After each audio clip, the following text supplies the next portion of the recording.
Em nome de Jesus. Amém, Jesus. A igreja diga amém, Jesus. Bom, o livro do profeta Daniel, vamos abrir. Glória a Deus. Livro do profeta Daniel, capítulo número 3. O versículo 15.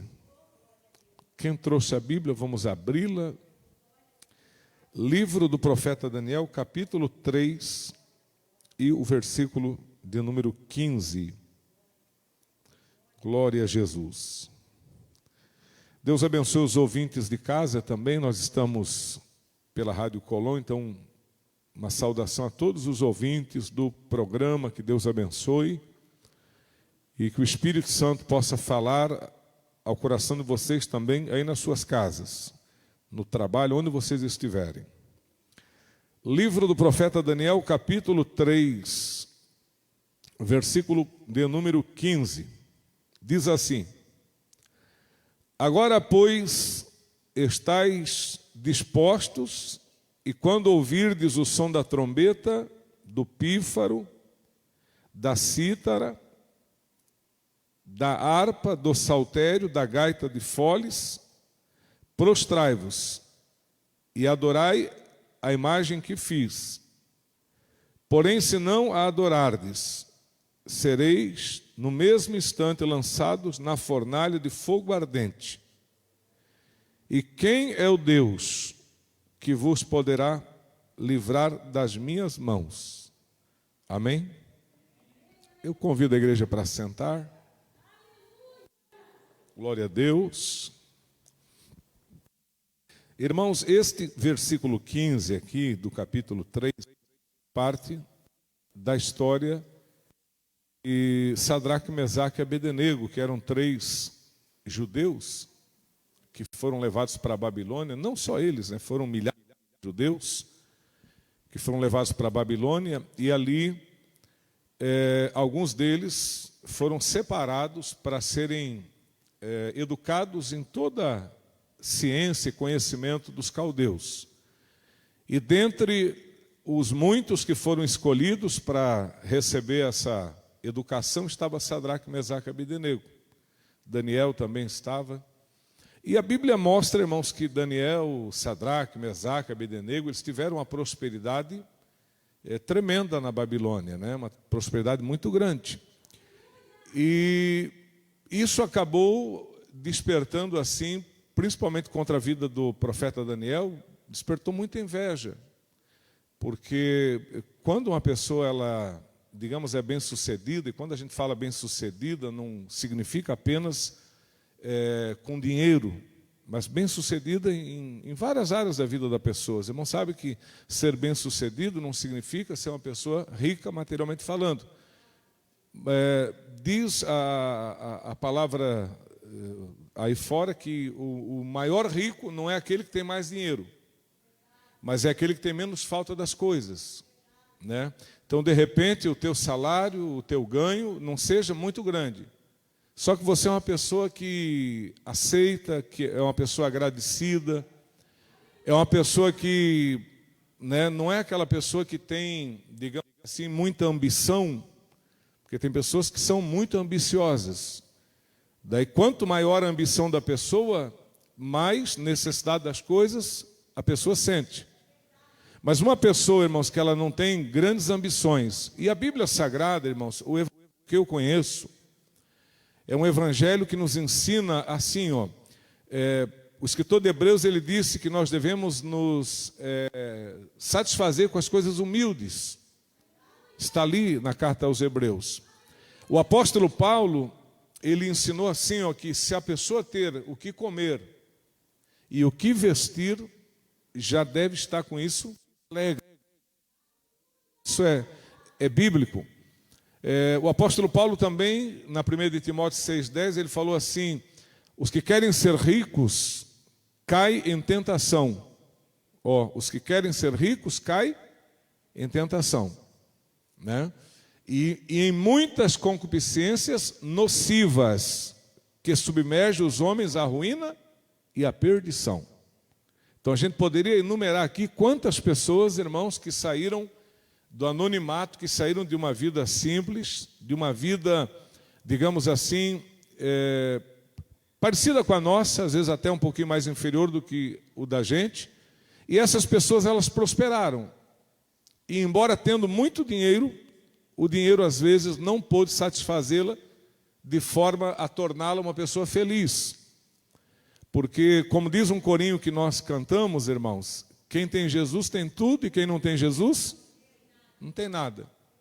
Não que dinheiro não seja bom. Claro que o dinheiro traz muitas coisas boas, né? Uma pessoa com dinheiro, ele, por exemplo, ele pode ter um plano de saúde bom. Uma pessoa com dinheiro, ele pode se alimentar bem, pode se vestir bem.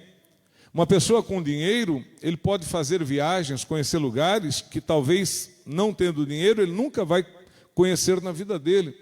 Então nós não estamos aqui tirando o mérito e o valor do dinheiro. É bom e tem o seu valor, né? Tem os seus méritos.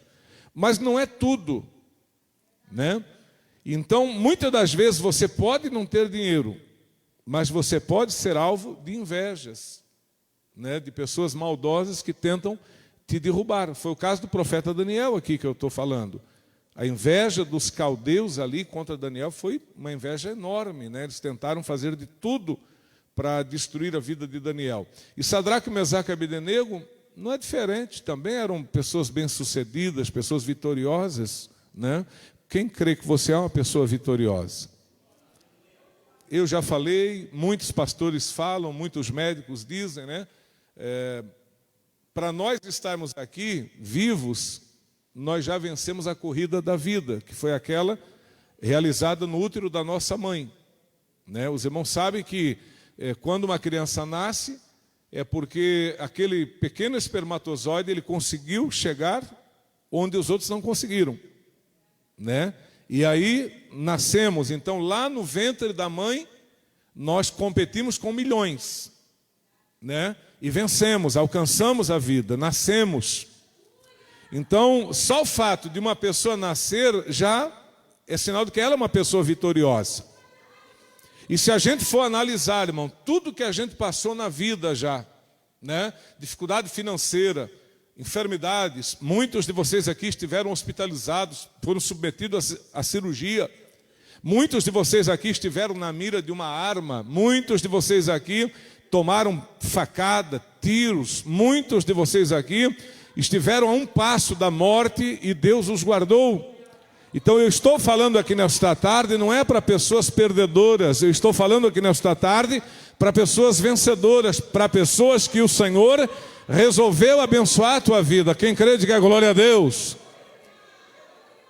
E eu creio que aquele que tem cuidado de nós até aqui, ele vai cuidar de nós até o último dia da nossa vida, né? Vai cuidar. Agora, Nabucodonosor, irmãos, aqui no capítulo 3 ele faz uma loucura. É muito comum as pessoas que têm poder e que não têm Deus, eu digo poder autoritário, pessoas que têm autoridade, pessoas que têm domínio, né? E que não têm Deus, é muito fácil essas pessoas cometerem loucuras. Então aqui no capítulo 3, Nabucodonosor comete uma loucura. Qual foi a loucura? Ele cria uma imagem, segundo a imaginação dele, uma imagem toda fabricada com ouro, uma imagem alta, quase 30 metros de altura, né? Coloca num campo chamado Campo de Dura, cria uma lei que todos deveriam adorar aquela imagem. E olha, irmão, nós somos seres humanos, quem sabe que a gente é sujeito ao medo? Ah, pastor, eu sou um cara que eu não tenho medo. Já está mentindo, todo mundo tem medo de alguma coisa. Então veja, essa imagem ela foi no Campo de Dura. Qual era a consequência para quem não adorasse? A consequência era morte, né? Será lançado dentro da fornalha de fogo ardente quem não adorar a imagem. Isso significa o quê? Morre, deixa a família sofre dificuldades financeiras pela morte daquele que foi condenado, no caso. Então é óbvio que as pessoas ficam com medo. Você acha que se amanhã ou depois o anticristo se levantasse aqui no Brasil ou no mundo e decretasse a adoração à imagem da besta, você acha que a maioria de nós aqui não ia adorar a besta? Olha, é muito fácil nessa tarde, debaixo da democracia, debaixo do livre-arbítrio, debaixo de uma série de leis que nos protegem, é muito fácil dizer, eu não adoro. Mas quando as leis nos obrigam, quando a lei exige de nós, então se acontecesse amanhã ou depois, do anticristo estabelecer o culto à besta, adoração à besta, marca da besta, número da besta, nome da besta, a maioria de nós aqui com certeza ia ceder. Por quê? Porque não quer morrer. Quem lembra que a Bíblia diz que aquele que não tiver o nome, o número, a marca da besta não compra e não vende, não faz nada comercialmente. Você vai numa empresa, não vai pegar o trabalho porque não tem a marca da besta. Você vai num comércio, não vai conseguir realizar a compra porque não tem a marca da besta. Você vai comprar uma roupa, não vai conseguir trazer a roupa porque não tem a marca da besta. Está claro, quem não estiver com o nome, o número, a marca, não compra e não vende nada, nem um pão. Então, o que as pessoas vão fazer? Irmão, quem é que gostava de usar máscara agora na pandemia? Quem gostava da máscara? Quem não gostava? E quem usou ela? Por quê? Porque se eu chegasse no banco sem a máscara, eu entrava e eu preciso receber o meu pagamento, minha conta. Se eu chegasse no mercado sem a máscara, eu entrava no ônibus, na empresa, no Então, mesmo não gostando das máscaras, o que a gente fez? Por quê? Porque a gente quer viver. Você quer trabalhar, quer comer, quer beber, quer fazer as suas obrigações, exercer aquilo que você precisa exercer. E a máscara era uma condição para a gente ter liberdade para fazer essas coisas. Então, mesmo não gostando da máscara, nós nos sujeitamos. E assim vai ser a marca da besta. Tu está lá com o teu filho, a tua filha em casa, está lá com o teu pai em casa, teu pai velhinho, né? Você está querendo comprar um remédio para o teu pai, na farmácia, se você não tem o número, a marca da besta, como é que você vai comprar? Não compra remédio, não compra comida, não compra nada, não pega um Uber, não pega um táxi, não pega um ônibus, não pega nada. Então, o que as pessoas vão fazer? Elas vão se sujeitar. O que aconteceu aqui na Babilônia? O rei disse, quem não adorar a minha imagem vai morrer. Veja que nós temos menção aqui de apenas 3 que não adoraram. Quem foram? Sadraque, Mesaque e Abednego. E o restante, a grande maioria residente na Babilônia, se curvou perante a imagem. Deu glórias àquela imagem. Mas Sadraque, Mesaque e Abednego não. Quando Nabucodonosor soube disso, irmão, porque alguém foi lá contar a tal da fofoca, olha, tem 3 crentes aí no teu reino que esses caras não obedecem não, é duro na queda esses 3 crentes aí, não estão adorando a tua imagem. Quem são eles? Sadraque, Mesaque e Abednego. Manda chamar. Aí chamaram. Pensa bem, meu irmão, quem usa a internet aí, é tão fácil escrever as coisas na internet? Fácil ou não é? E se a Polícia Federal te chamar para você explicar o que você escreveu? Pode acontecer ou não pode? Em casa, com o celular na mão, eu escrevo o que eu quero, eu sou macho. Mas se amanhã depois a Polícia Federal bater na minha porta e dizer, ô fulano, vem aqui, você falou isso, você pregou isso, você está sendo chamado para depor. Você acha que eu vou com a mesma coragem que eu escrevi? Você acha que eu não vou dar uma... Meu Deus, por que eu escrevi? Por que eu falei? Então, uma coisa, meu irmão, é quando você não é inquirido, quando você não é colocado contra a parede. Aí todo mundo é valente. Aí todo mundo é crente. Agora, outra coisa é quando a perseguição vem. Quando a luta vem, quando o caminho se estreita e que a gente é confrontado, irmãos. Porque enquanto não confrontarem a nossa fé, eu sou crente. Eu falo em língua, eu profetizo, eu revelo, eu sou crente até o tutano, como alguns dizem, mas quando a minha fé for confrontada, quando eu for levado diante das autoridades. Porque Jesus Cristo disse, vocês vão ser levados diante dos reis, diante das autoridades, mas Jesus disse, não tenham medo, porque o Espírito Santo vos fará lembrar as palavras ditas naquela hora. Louvado seja Deus. Quem crê que o Espírito Santo Deus dá graça?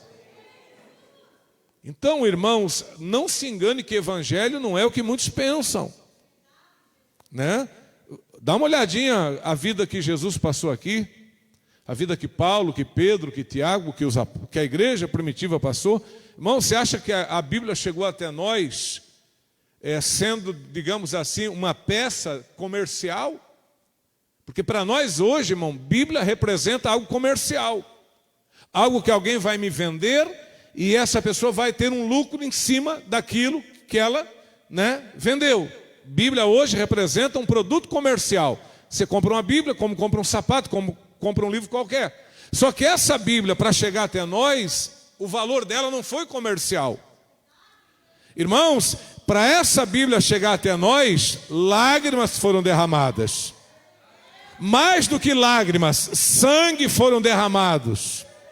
Quantas pessoas que derramaram o seu sangue para que essa Bíblia chegasse até nós, irmãos. Se aqueles irmãos lá atrás tivessem se acovardado, essa Bíblia não teria chegado até nós. Se lá atrás aqueles irmãos tivessem desistido da fé, recuado da fé, essa Bíblia não teria chegado até nós. Mas eles foram fiéis e fiéis até a morte, louvado seja Deus. E como é difícil, meus irmãos. Quem entende que é muito difícil? Eu não sei se os irmãos aqui tiveram algum dia algum contato, que aqui em Joinville teve uma época um museu que trouxe essas peças para cá. Alguém lembra dos instrumentos da Inquisição, aqueles instrumentos usados para flagelar as pessoas? Quem chegou aqui em Joinville foi trazido as peças, acho que no ano 90, mais ou menos nessa época, foram trazidas algumas peças daquele equipamento da Santa Inquisição, quando prendiam as pessoas, interrogavam e usavam os instrumentos de tortura para fazer com que a pessoa negasse a sua fé, né?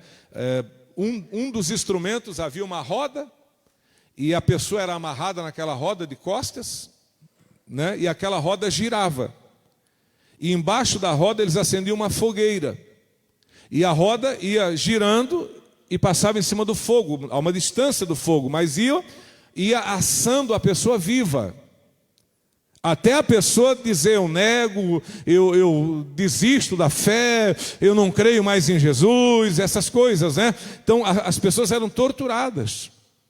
Havia um instrumento chamado pêndulo, onde era levantado a pessoa com cordas e era soltada a pessoa nua com a parte íntima, era uma haste de madeira, e a parte íntima da pessoa, era soltada a pessoa com a parte íntima em cima daquele instrumento de madeira que estava ali, a pessoa caía, homem, mulher, com as partes nuas, íntima, ali, imagina, irmão, saía útero, bexiga para fora, intestino para fora, era um terror.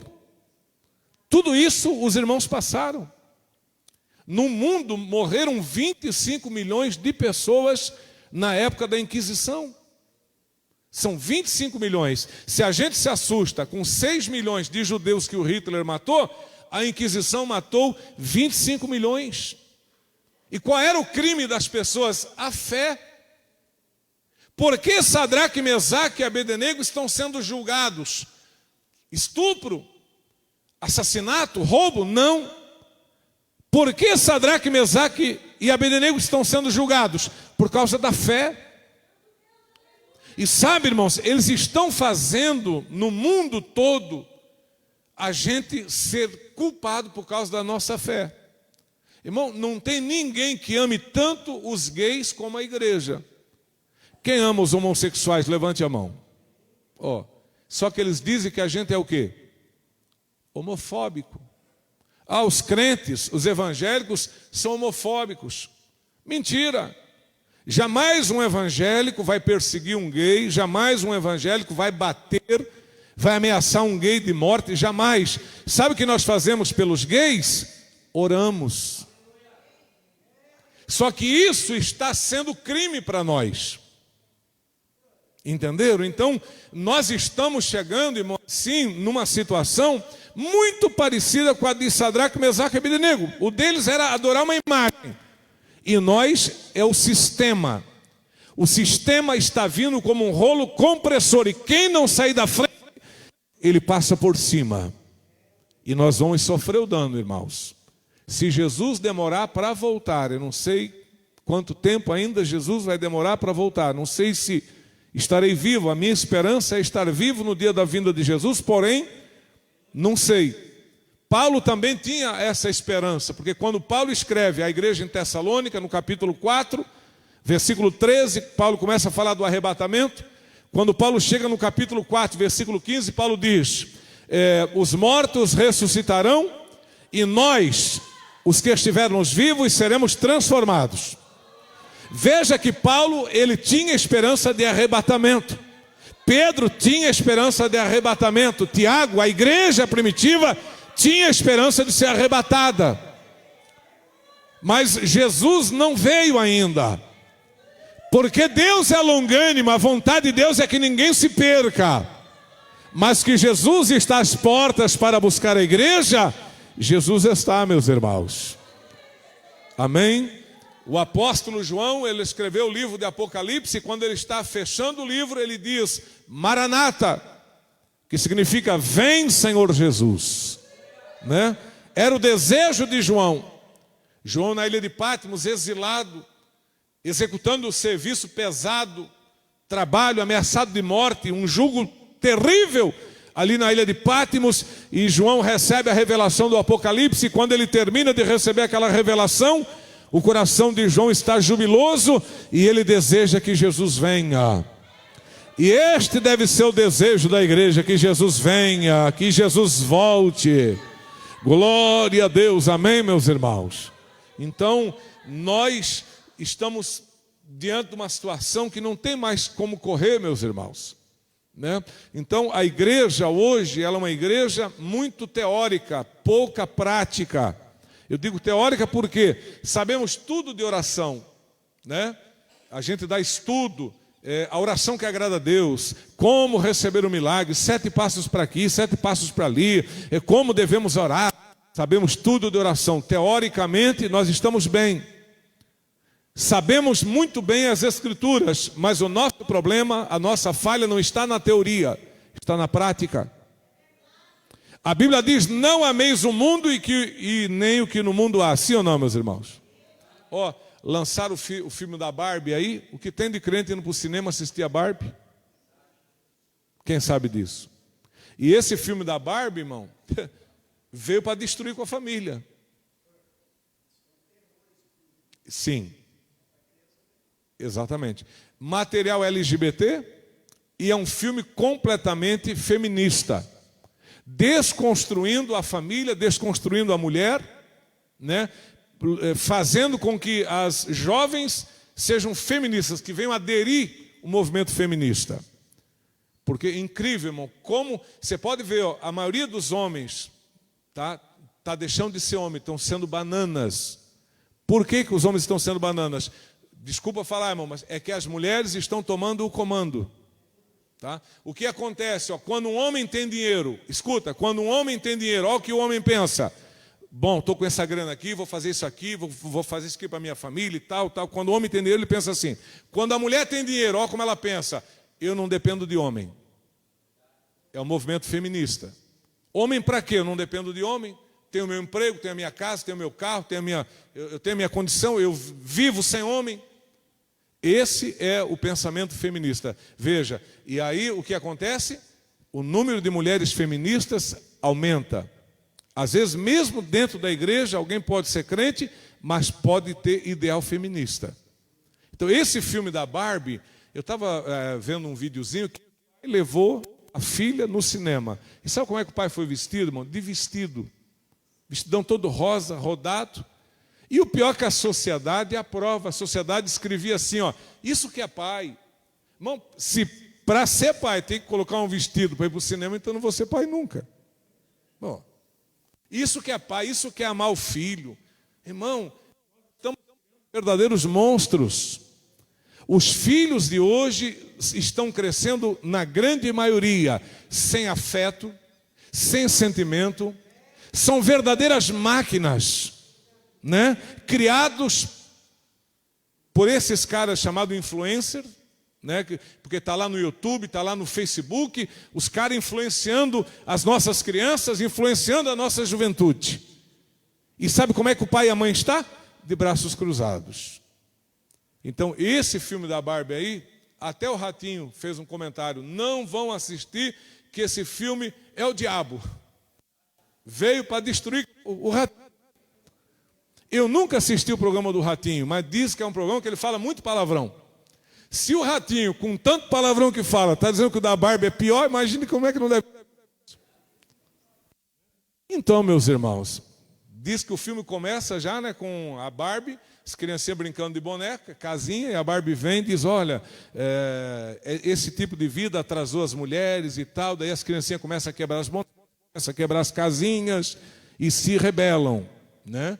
E não tenho certeza, mas me disseram que a atriz, na verdade, é uma transexual. Nada contra, mas me disseram. Então, agora um crente pegar a família, né, ir para o cinema para assistir Barbie, pelo amor de Deus, é muita falta de graça de Deus, né? Vai ler a Bíblia, não é verdade, meus irmãos? Ó, tudo que eu estou falando aqui, irmãos, para muitas pessoas se chama, sabe o quê? Legalismo, radicalismo. Para muitas pessoas, né? Então, está chegando um tempo, é aquilo que Paulo disse, chegará um tempo em que não vão sofrer essa doutrina. Mas a palavra causará o quê? Comichão nos seus ouvidos. E amontoarão para si doutores conforme as suas próprias concupiscências. Então, como está difícil fazer a obra de Deus, irmãos. Olha, quem quer entrar no céu, aproveita para dizer para os irmãos uma coisa. A porta da graça está se fechando. Amém? Então, Sadraque, Mesaque e Abednego não se submeteram a adorar a imagem. E o rei fez um desafio. O desafio do rei foi esse. Eu quero ver qual é o Deus que livra vocês da minha mão. Nós temos um Deus que pode todas as coisas ou não? Aí, Deus permitiu que eles fossem jogados dentro da fornalha. Mas quando foram jogados, a Bíblia diz que o quarto homem, semelhante ao filho dos deuses, estava lá dentro. E aí as chamas de fogo não puderam queimar a pele, o corpo, a carne, o cabelo, a roupa. Diz a Bíblia que nem cheiro de fumaça ficou neles. Ficaram completamente ilesos. E sabe quem é que foi glorificado? Deus. Amém, meus irmãos? Mas quem sabe que essa história poderia ter acabado diferente? Quem sabe que essa história poderia ter acabado com Sadraque, Mesaque e Abednego morrendo dentro da fornalha? Porque Deus livra quando e a quem quer livrar.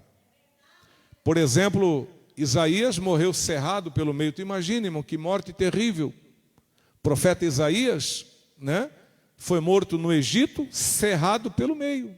Cerraram o profeta Isaías. O apóstolo Pedro morreu crucificado. Tiago, João Batista, tiveram a cabeça arrancada fora do corpo. Então, essa história poderia ter terminado diferente. Em vez deles saírem vivos da fornalha, poderiam nunca mais ter saído de lá. Só que, se não tivessem saído de lá, vivos, mas estariam com o Senhor para sempre também, meus irmãos. Então, fiel na vida ou na morte. Amém, igreja? Quem sabe que evangelho é ser fiel na vida ou na morte, levante a mão e diga glória a Deus. Deixemos que o Espírito Santo trabalhe na nossa vida, meus irmãos. Vamos cantar um corinho para louvar o nome do Senhor. Estão ouvindo esse